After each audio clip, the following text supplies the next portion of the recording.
Est-ce que tu sais acclamer le roi des rois? Amen, amen. Shalom à tout un chacun et soyez les bienvenus. Je suis dans la joie de te compter parmi les vivants et de te compter parmi ceux-là que le Seigneur a agréés pour que nous puissions commencer avec toi le mois de septembre. Ça a été pénible, ça a été difficile. Beaucoup sont tombés. Ceux-là qui étaient bons, ils n'étaient pas mauvais, ils sont tombés. Mais toi, tu as bénéficié de la grâce. Comme le Seigneur nous l'avait dit, il nous a favorisés par sa grâce, il nous a distingués par sa faveur, il nous a regardés d'un œil favorable. Voilà pourquoi nous avons traversé avec vous ce mois ici et nous sommes dans un nouveau mois.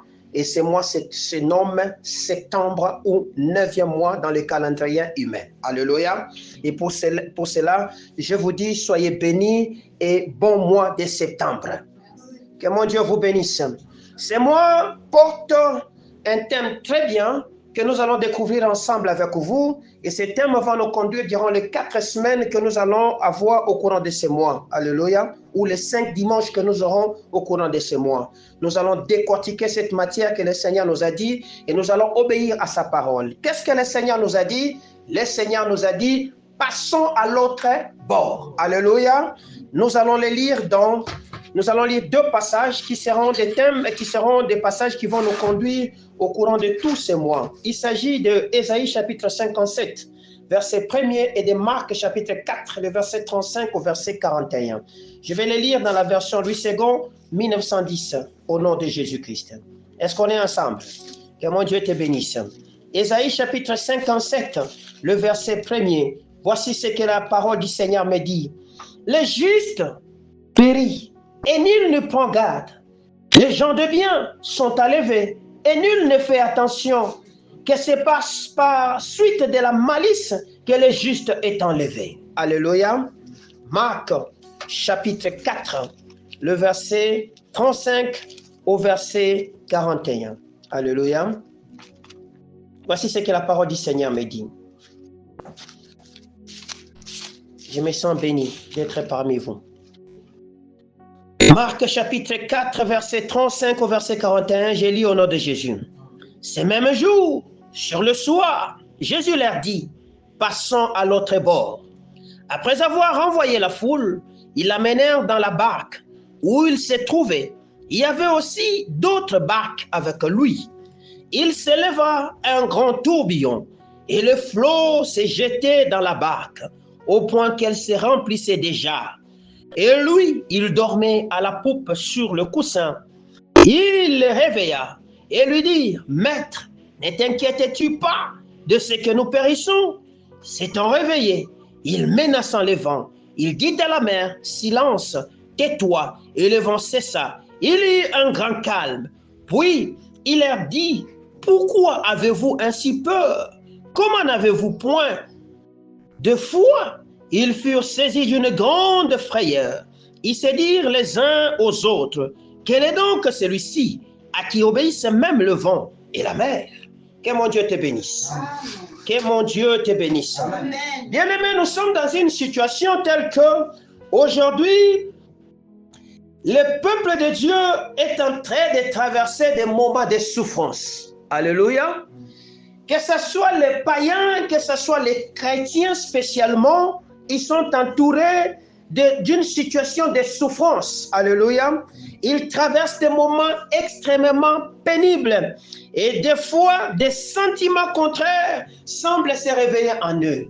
Il se peut que certains commencent même à dire, il y a peu de miracles, il y a peu de guérisons, il n'y a pas beaucoup de choses que nous voyons dans l'église. C'est comme ça que le dimanche passé, quand j'ai prêché, nous avons parlé dans Malachie chapitre 3, le verset 18. Il dit, et vous verrez de nouveau la différence entre ceux qui me servent et ceux qui ne me servent pas. Lorsque Jésus a fini de faire sa prédication ce jour-là, il dit aux apôtres qui étaient là de prendre la barque et d'aller de l'autre côté de la rive. Alléluia. Les apôtres ne savaient pas pourquoi ils devaient aller de l'autre côté. Mais le Seigneur leur avait dit, nous devons aller de l'autre côté. C'est vrai. De l'autre côté, il y a des situations que Christ a besoin de sauver. C'est vrai. De l'autre côté, lui, le Seigneur seul voit Alléluia. De l'autre côté, le Seigneur connaît la situation. Les apôtres ne devaient qu'obéir. De faire quoi? De monter dans la barque et d'aller de l'autre côté. Mais les circonstances qui entouraient ce voyage étaient des circonstances qui étaient difficiles. À tel point qu'ils commençaient à s'inquiéter. Bien-aimés, nous sommes en train de faire un voyage au courant de ce mois où le Seigneur dit passons à l'autre bord. Alléluia. C'est un voyage. Le problème, c'est qu'il y a des préalables qu'il faut remplir pour que nous puissions aller de l'autre bord. Nous irons faire quoi et qu'est-ce que nous devons faire à l'autre bord? Qu'est-ce qui nous attend là-bas? Nous avons quelqu'un qui nous a rassurés de passer. Cet homme s'appelle Jésus. Même si tu le verras, le calme s'installera autour de toi. Même s'il ne dira rien, sache-le que c'est lui qui a dit, allons de l'autre côté. Les chrétiens sont malmenés aujourd'hui dans la vie. Alléluia. Le diable est en train de malmener les chrétiens dans leur santé, dans leurs finances, frappant leurs enfants, sapant leur morale, l'église même et leurs rêves. Beaucoup de chrétiens, leurs rêves est en train de s'effriter. Ils n'ont plus confiance, ils se disent, mais ça sert à quoi de prier? Alléluia. Voilà pourquoi le Seigneur va dire par la bouche d'Ésaïe. Il a dit ce qu'il dit à Ésaïe. Il dit ceci dans Ésaïe chapitre 57. J'aimerais qu'on la relise encore pour qu'on comprenne très bien. Il dit à Ésaïe ceci. Voilà, voici ce qu'il dit à Ésaïe. Les justes périssent, nul ne prend garde. Les gens de bien sont enlevés, nul ne fait attention. Alléluia. Les justes sont en train de mourir. Les gens de bien sont en train d'être enlevés. Personne ne fait garde. Et c'est comme ça que Christ va donner l'ordre d'aller de l'autre côté parce qu'il y a des gens qui sont en train d'être enlevés. Il y a des gens qui sont en train de périr. Alléluia. Ces gens sont enlevés par une santé qui est malsaine. Ces gens sont en train de vivre des catastrophes financières. Ils n'ont pas d'argent. Ces gens leurs enfants sont frappés de problèmes de santé. Et même le moral n'est plus stable. Alléluia. Et l'église est instable. Aujourd'hui, l'église est malmenée de part et d'autre. On est en train de tout dire de mauvais sur l'église. Alléluia. Et le rêve de beaucoup de chrétiens a commencé à faire quoi? À s'effriter. Voilà pourquoi je me suis posé la question. Mais c'est quoi l'injustice? Alléluia. C'est ce que le Seigneur est en train de dire dans Ésaïe 57, le verset 1. L'injustice, c'est quand le méchant, alléluia, prospère et le juste a du mal à s'en sortir. Alléluia. C'est quand le méchant est en train de prospérer et le méchant a du mal et le juste a du mal à faire quoi? À s'en sortir. Mais qui sont les justes? Les justes, c'est vous, c'est moi. Alléluia. Que le Seigneur a mis à part. C'est là qui obéissent à la parole de Dieu. C'est là qui les mettent en pratique. Mais pendant qu'ils mettent en pratique la parole de Dieu, ils ont du mal à s'en sortir. Et pourtant, ça ne devait pas être comme ça. Là que Dieu disait, il dit, je mettrai de nouveau la différence entre ceux qui me servent et ceux qui ne me servent pas. C'est-à-dire, en d'autres termes, ceux qui mettent en pratique la parole de Dieu. Nous voyons le contraire aujourd'hui. Nous voyons des choses telles que ceux qui ne mettent pas en pratique la parole de Dieu sont en train de prospérer. Les bandits, les criminels, les assassins, les sorciers, les occultistes ont semblant, virtuellement quand on les regarde, on sent qu'ils sont en train de faire quoi? D'avancer. Ceux qui travaillent à la douane vous volent, ils vous construisent des grandes maisons. Mais ceux qui disent je ne veux pas voler sont en train d'être malmenés, ils vivent péniblement. Voilà pourquoi la recommandation nous a été donnée de faire quoi? De passer de l'autre bord. Alléluia. Alors, qu'est-ce que signifie alors cet appel que le Seigneur est en train de nous faire où nous devons aller avec lui de l'autre côté de la rive? Qu'est-ce que cela signifie? Cela signifie 5 choses que le Seigneur voudrait que moi et toi nous fassions en ce mois de septembre. Il y a 5 grandes choses que le Seigneur voudrait que tu notes dans ton agenda. Il y a 5 grandes choses que le Seigneur voudrait que tu t'articules autour de cela. C'est alors que ta vie va sortir de ces difficultés ou de l'adversité que tu es en train de vivre aujourd'hui. Est-ce que je suis ensemble avec quelqu'un? Que mon Dieu te bénisse. Passer de l'autre côté signifie, la première chose, renverser la situation. Alléluia. Passer de l'autre côté, c'est dire que ça n'est assez. Cette situation doit changer. Alléluia. C'est confronter sa situation. voir cette situation et parler à cette situation que ça doit s'arrêter. Quelle est la situation qui est en train de te troubler aujourd'hui, dont le Seigneur dit, passe de l'autre côté. Alléluia. En d'autres termes, il dit, renverse-moi cette situation. La situation de ta maladie là, le Seigneur voudrait que tu la renverses. La situation de ta pauvreté, la situation de blocage, la situation de la stérilité, la situation de rejet, la situation de difficulté que tu es en train de connaître, le Seigneur voudrait que tu passes à l'autre bord. En d'autres termes, que tu renverses cette situation. Je parle de l'histoire d'un homme qui s'appelle Gédéon. Lorsque sa situation était devenue... Gédéon, oui. Quand sa situation était devenue catastrophique, à tel point que lui qui était prédestiné à être un héros, alléluia, un voyant, un puissant, un juge d'Israël, en d'autres termes, le président de la nation en ces temps là-bas, lui s'est retrouvé en train de faire quoi? D'être un meunier.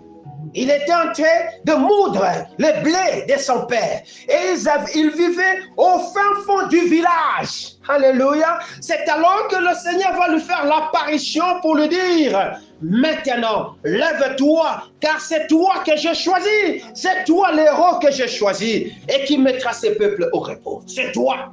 C'était de la même façon que le Seigneur va parler à Josué quand Josué est resté pendant plus de 30 jours pleurant sur la situation de Moïse. Le Seigneur lui dit, tu diras au sacrificateur de se lever et de prendre l'arche, de tenir 200 coudées parce que vous devez maintenant commencer la marche. C'est de la même façon que le Seigneur dira aux enfants d'Israël lorsqu'ils ont traîné sur cette montagne. Il dit, vous avez assez demeuré autour de cette montagne. Mettez-vous maintenant debout et avancez. Alléluia. La situation a tellement traîné, le Seigneur voudrait que tu te mettes debout et que tu avances. Est-ce que je parle à quelqu'un? C'est cela. Passer à l'autre côté ou de l'autre bord. Alléluia. Deuxièmement, c'est quoi? C'est provoquer une percée dans le monde spirituel. Alléluia. Qui fera que Dieu viendra au secours de son peuple comme il le désire. C'est que pour que Dieu intervienne dans ta vie, tu as besoin de provoquer, alléluia, de provoquer une situation, une percée. Nous connaissons combien on peut provoquer la percée. Nous connaissons combien on peut provoquer ou attirer la main de l'Éternel. Alléluia. C'est que je me souviens de l'histoire des enfants d'Israël à la porte de Jéricho. La Bible me dit, Jéricho était fermé, Jéricho était barricadé et que c'était difficile de franchir. Alors pour provoquer, le Seigneur va leur dire, vous allez tourner pendant 7 jours et le 7e jour, vous allez pousser des cris de joie. Alléluia. L'adoration attire la présence de Dieu. L'adoration fait asseoir Dieu. Alléluia. C'est comme ça que David, connaissant ces choses, dit, et pourtant tu es saint. Tu sièges au milieu de la louange et de l'adoration de ton peuple. Tu veux que ta situation change, mais reviens à genoux. Adore l'Éternel. Quand tu l'adoreras pour la situation dont tu es en train de traverser des difficultés aujourd'hui, tu le verras. Tu le verras. Mettez-moi des sortes à l'épreuve. Si vous me verrez ouvrir pour vous les portes des cieux, nous mettons Dieu en épreuve quand? En apportant à Dieu nos offrandes, nos présents. Lorsque nous donnons à Dieu, le ciel s'ouvre et nous les voyons en présence. Nous provoquons la réaction de Dieu et il va intervenir à notre situation. Un homme de Dieu me disait ceci. J'étais d'ailleurs enseigné par le Saint-Esprit par cette histoire. Il me dit ceci.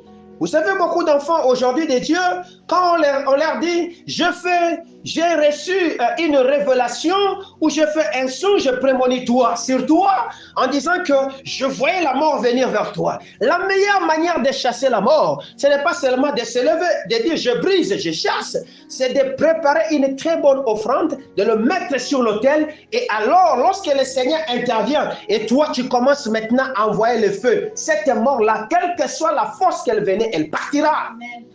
Est-ce que je révèle à quelqu'un quelque chose? C'est comme ça qu'on menace. On t'a vu faire un accident. On t'a vu tomber malade. On t'a vu on est en train de te transporter dans la réanimation. Papa, provoque la percée dans le domaine spirituel et déchire les ciels. Il y avait un homme qui avait connu cette situation. Il s'appelle Daniel. 70 ans se sont écoulés.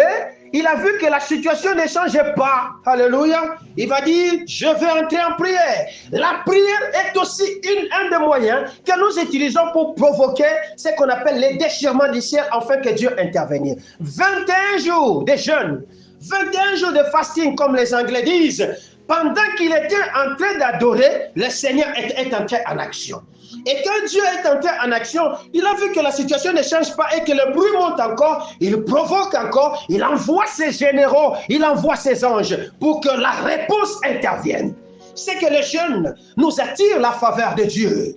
C'est que les jeunes nous rappellent à Dieu le bruit. Alléluia. Il est écrit dans notre loi, faites connaître vos désirs par des prières. Alléluia. De supplications et des actions de grâce.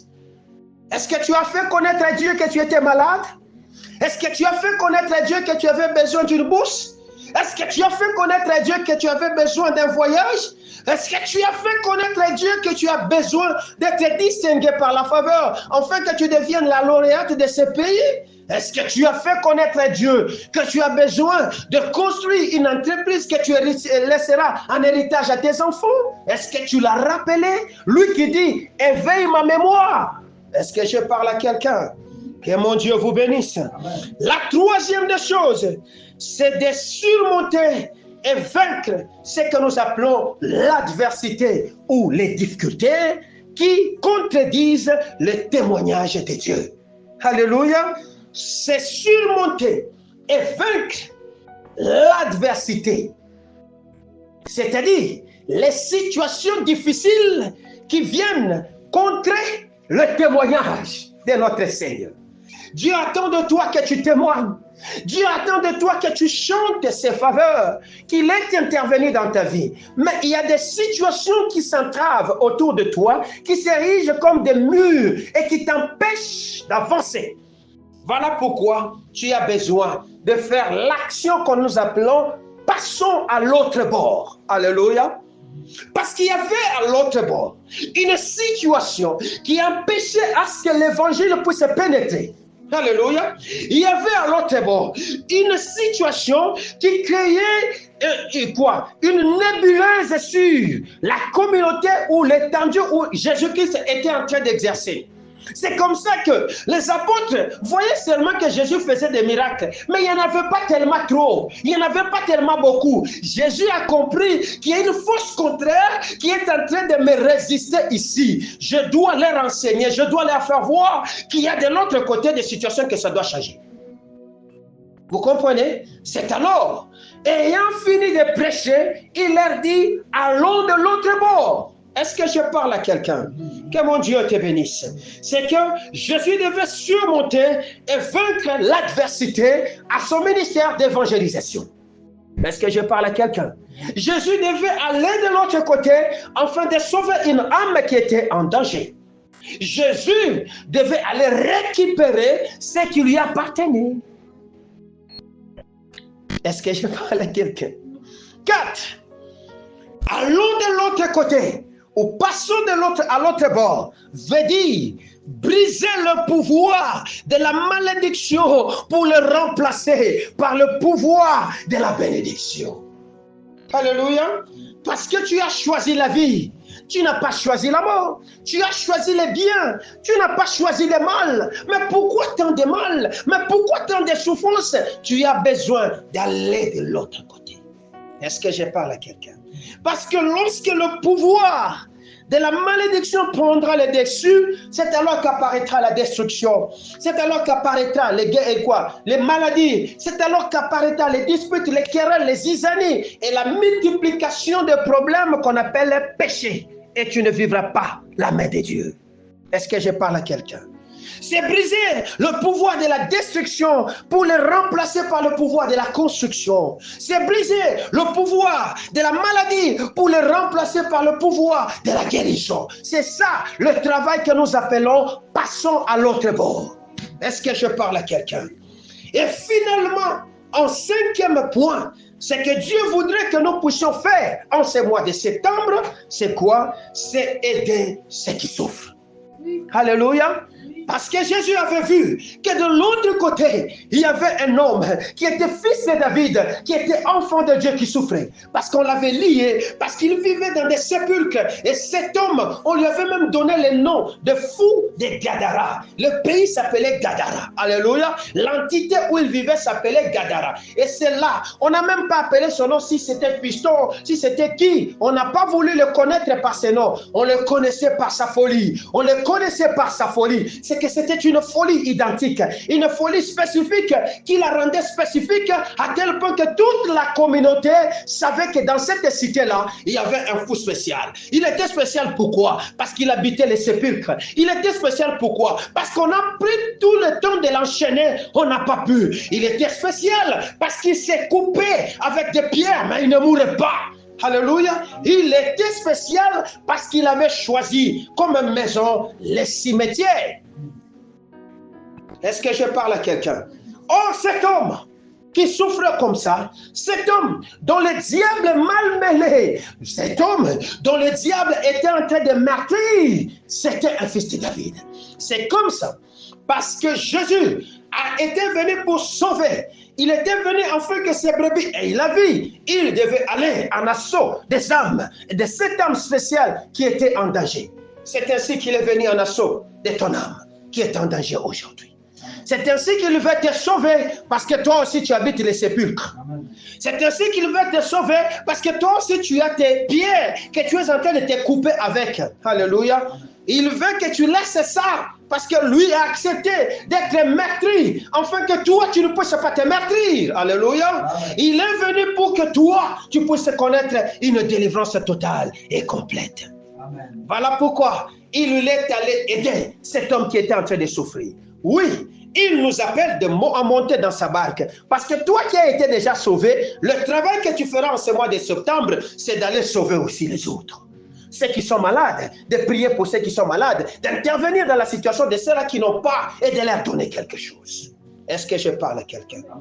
Alors, qu'est-ce qu'il faut faire? Pendant que le Seigneur est en train de nous dire, passons de l'autre côté ou allons à l'autre bord. Qu'est-ce qu'il faut faire? Parce que si vous ne connaissez pas et que vous savez seulement les significations, mais vous ne savez pas ce qu'il faut faire, vous allez louper la majestueuse et la grande bénédiction dont il a placé sur vous. Alléluia. Ce qu'il faut faire, c'est que le Seigneur voudrait que toi et moi, nous puissions couper, s'il te plaît, nous détacher, nous déraciner des vieilles habitudes. Est-ce que je parle à quelqu'un? Tu ne peux pas aller de l'autre côté avec des vieilles habitudes. Ou au lieu d'aller chercher, toi tu es assis. Tu ne trouveras pas. Alléluia. Au lieu de demander, toi tu ne demandes pas. Tu n'auras pas. Au lieu de frapper, toi tu ne frappes pas. Tu ne verras aucune porte s'ouvrir. Alléluia. Voilà pourquoi réalise autour de toi, vois quelles sont les habitudes que j'ai développées, qui sont contraires et qui me font asseoir dans des sépulcres qui me bloquent aujourd'hui, dont le Seigneur voudrait que je me lève et que je monte dans sa barque, que j'aille de l'autre côté. Alléluia. Coupe, s'il te plaît, coupe. Voilà pourquoi, lorsqu'Ésaïe prophétise dans Ésaïe 43, il dit, ne considérez plus les événements passés. En d'autres termes, coupez l'histoire qui venait de passer. Alléluia. Tu étais riche, tu trouvais de l'argent, tu étais beau, tu as commencé à vieillir. Oublie ça, avance maintenant. Lorsque les enfants d'Israël arrivent dans la porte de cette ville qu'on appelle de la mer Rouge, où la situation était difficile, ils ont commencé à pousser des cris de joie, des cris de détresse. Le Seigneur va leur dire ceci. Mais pourquoi ces cris? Dites à mon peuple de faire quoi? De marcher. Alléluia. Tu avançais bien, mais tu t'es arrêté. Pourquoi? Tu t'es arrêté parce que tu fais trop de bruit autour de toi et tu comptes sur les hommes. Dieu dit, marche. Lui-même, il sait. Toi, marche. Même si la route est toujours fermée, marche, ça va s'ouvrir. Est-ce que je parle à quelqu'un? Qu'est-ce qu'il faut faire pour passer à l'autre bord? Il faut quitter sa terre. Alléluia. En d'autres termes, quitter sa zone de confort. C'est comme ça. Lorsque le Seigneur va voir que dans Abraham, cette stérilité ne se finira pas aussi longtemps qu'il est toujours dans cette zone de confort qui s'appelait Chaldée, il dit, va-t'en de ton pays, va-t'en de ta patrie, va-t'en de la maison de ton père, va dans le pays que moi, l'Éternel, je t'indique. Est-ce que je parle à quelqu'un? Il y a une direction que le Seigneur va te montrer au cours de ce mois. Je prophétise à quelqu'un, reçois cela. Il y a une orientation que le Seigneur te donnera au courant de ce mois. Il y a une voie que le Seigneur va ouvrir pour toi au courant de ce mois. Il dit, lève-toi, suis cette voie là-bas, parce que tu ne perdras pas. Elle s'appelle la voie sainte. Et ceux-là qui marchent dedans ne s'y perdront jamais. Est-ce que je parle à quelqu'un? Est-ce que je parle à quelqu'un? Il dit, sortez de vos zones de confort. Aujourd'hui, tu penses que peut-être c'est mieux ce que tu es là. C'est mieux ce que tu vis là-bas. Alors que ce n'est pas ça ce que le Seigneur avait prévu pour toi. Tu te sens totalement dans un confort partiel et virtuel que tu penses que le Seigneur a gagné pour toi. Je suis venu avec la bonne nouvelle. Le Seigneur dit quitte cette zone-là. Parce qu'elle te détruira. Le Seigneur dit lève-toi et avance. C'est comme ça que certains enfants d'Israël, lorsqu'ils arrivent à la porte de Canaan, ils voient seulement quelques zones de verdure. Ils disent non, nous nous arrêtons ici. Nous nous arrêtons ici, c'est déjà notre terre. Josué connaît ça, il dit, ah ok, vous avez choisi, c'est ça votre terre, d'accord. Mais vous viendrez occuper cette terre si seulement nous finissons de prendre possession de tous les territoires qu'on nous a donnés. Ils sont restés en dehors de Canaan. Vous le connaissez, n'est-ce pas? Ils sont restés en dehors de Canaan parce qu'ils avaient trouvé que c'était bon. Peut-être que les miettes que tu reçois aujourd'hui, là, c'est ça. Les miettes que tu vois aujourd'hui, tu penses que c'est ça la vie. Je te dis, ce n'est pas encore la vie. C'est ce qui tombe de la table et tu penses que c'est de la bonne nourriture. Ce n'est pas encore la vie. Le Seigneur dit, avance, va dans les eaux profondes. Amen. Tu vas trouver ce qui est mieux et confortable. Tu n'es pas encore allé dans la profondeur. Tu es resté superficiel. Et jusqu'ici, tu n'as pas encore eu ce que le Seigneur est en train avait prévu pour toi. C'est dans la profondeur que tu auras ces choses. C'est dans la profondeur que tu trouveras ces choses. C'est dans la profondeur que tu vas avoir ce que le Seigneur avait préparé pour toi. Crée encore. Peut-être que tu as commencé à trouver des vassidres, comme on dit en langage de géologie, des vassidres qui pointent les têtes, qui disent qu'ici il y a de l'or. Et toi, tu penses que c'est de ça, de l'or. Non. Il y a encore des pépites que le Seigneur a mis, qui se trouvent en profondeur. Il te dit, creuse. Alléluia. Peut-être que tu as trouvé des zircons et tu penses que c'est du diamant. Non. Le Seigneur a dit, ce sont les traceurs. Creuse parce que tu vas trouver le diamant. Est-ce que je parle à quelqu'un? Acclamez le Seigneur. Amen, amen. La troisième des choses, nous sommes au mois de septembre. Le Seigneur nous dit, passons à l'autre bord. Je me suis posé la question, mais nous allons passer à l'autre bord comment? Naturellement, nous passons à l'autre bord lorsqu'il pointe le 12e mois. Nous sommes qu'au 9e mois. Et toi, tu dis, allons de l'autre côté. Le comptage de Dieu, ce n'est pas le comptage des hommes. Le comptage du ciel, ce n'est pas le comptage des hommes. Ce qu'il a prévu pour toi, ce n'est pas ce que le monde t'offre aujourd'hui. Creuse. Est-ce que je parle à quelqu'un? Ce qu'il faut faire, c'est qu'il veut que tu montes dans une barque. Alléluia. Il y avait plusieurs barques. Lorsque vous lisez cette histoire, on dit qu'il y avait sur la rive plusieurs barques. Le Seigneur leur dit, montez dans la barque. Il y a une barque. Il y a une barque que le Seigneur a préparée pour toi et qui t'attend au courant de ce mois. Et quand ça viendra, le Seigneur dit, monte. Est-ce que je parle à quelqu'un? Il y a une barque d'opportunité. Il y a une barque du salut. Il y a une barque de la délivrance. Il y a une barque de la guérison. Il y a une barque de joie que le Seigneur a préparée. Il dit, monte. Monte pourquoi? Parce que lui-même est dedans. Alléluia. Cette barque, ça représente quoi? Ça représente une nouvelle vision. Est-ce que je parle à quelqu'un? Une vision spécifique que le Seigneur va te donner. Il se peut que tu as commencé avec une vision de construction au début de l'année, mais la vision que le Seigneur voudrait que tu embrasses maintenant est la différence de cette vision là-bas. C'est une vision spéciale. Alléluia. C'est ainsi que le Seigneur, lorsqu'il dit, il inspire à Abraham de se séparer de l'autre et qu'il se sépare à ce jour-là, la Bible me dit, il lui dit, lève les yeux. Regarde, il lui donne une nouvelle vision. C'est par là qu'il a vu les chaînes de Mémoré. Est-ce que tous ces jours ne voyaient pas?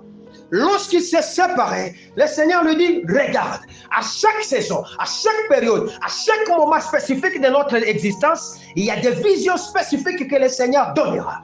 Il y a une vision spécifique que le Seigneur voudrait que nous puissions avoir au courant de ces mois. C'est ça la barque. C'est ça la barque pour laquelle le Seigneur voudrait que tu montes. Mais dans cette barque-là, tu n'y seras pas seul. Sache-le que ça ne sera pas seulement à toi. Tu peux trouver plusieurs personnes avec cette vision. Monter avec eux.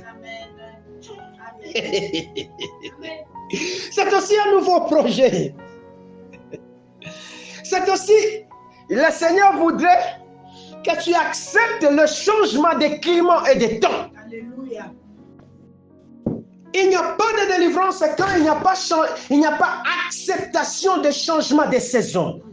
Parce que chaque délivrance vient avec une nouvelle saison. Ça peut être la pluie, ça peut être la sécheresse, ça peut être je ne sais pas quelle situation qui peut venir autour de toi. Accepte. Parce que tu as celui qui a la solution dans ta barque. Amen. Celui qui t'a dit de monter, c'est Jésus. Ce ne sont pas tes idées. Ce ne sont pas tes préoccupations ou tes inspirations que tu as eues lorsque tu traversais la nuit du 1er, du 31 au 1er. Non, c'est Jésus. Alléluia. Voilà pourquoi je vais dire à quelqu'un, sachez-le et retenez-le, on est rarement seul sur cette terre. Rarement. On est toujours en compagnie avec les gens. On est toujours en compagnie avec des hommes qui tourneront autour de nous. Sache-le que tu ne seras pas seul dans la marche de ta destinée.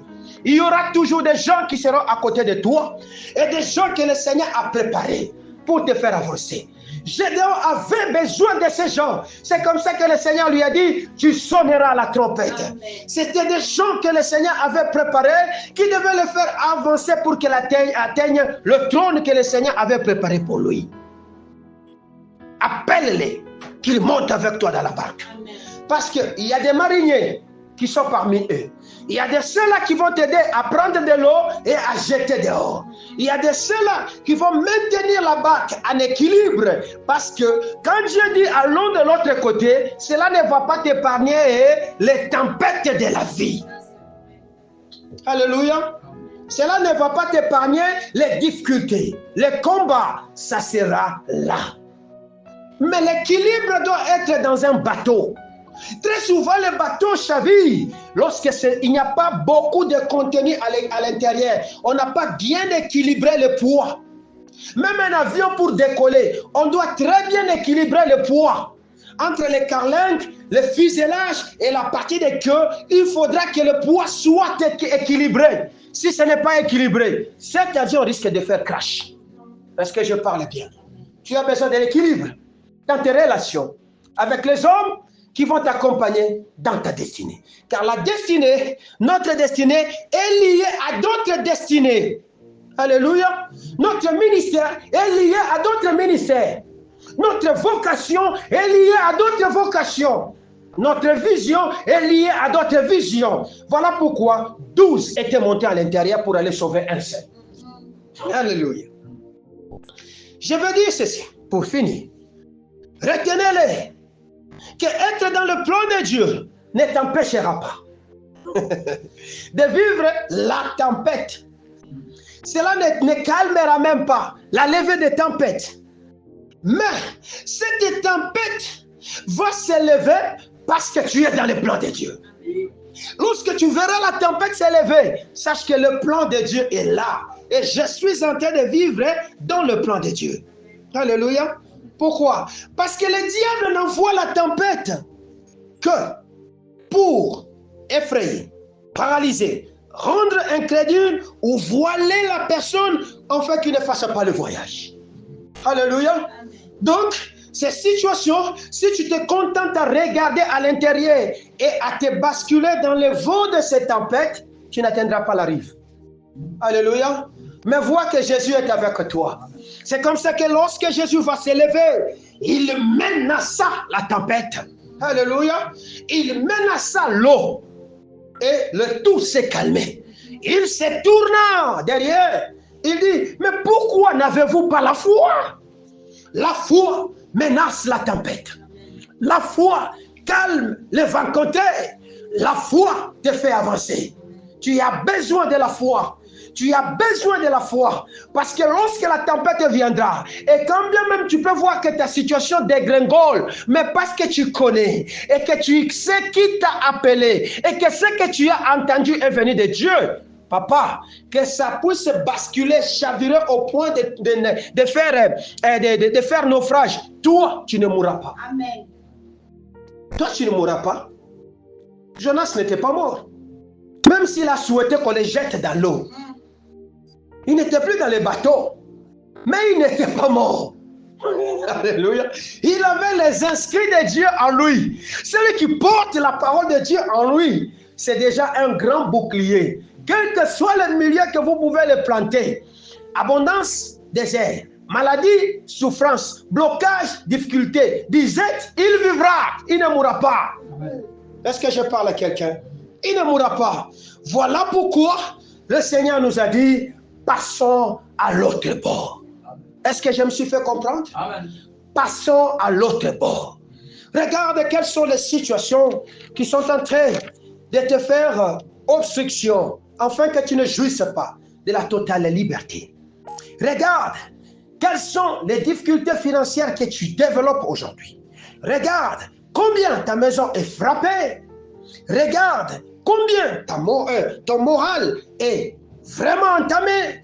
Regarde combien l'église, qui est le corps, l'église locale, est vraiment martyrisée. Regarde combien tes rêves sont en train de s'effriter. Dieu dit, lève-toi. Alléluia. Et avance maintenant.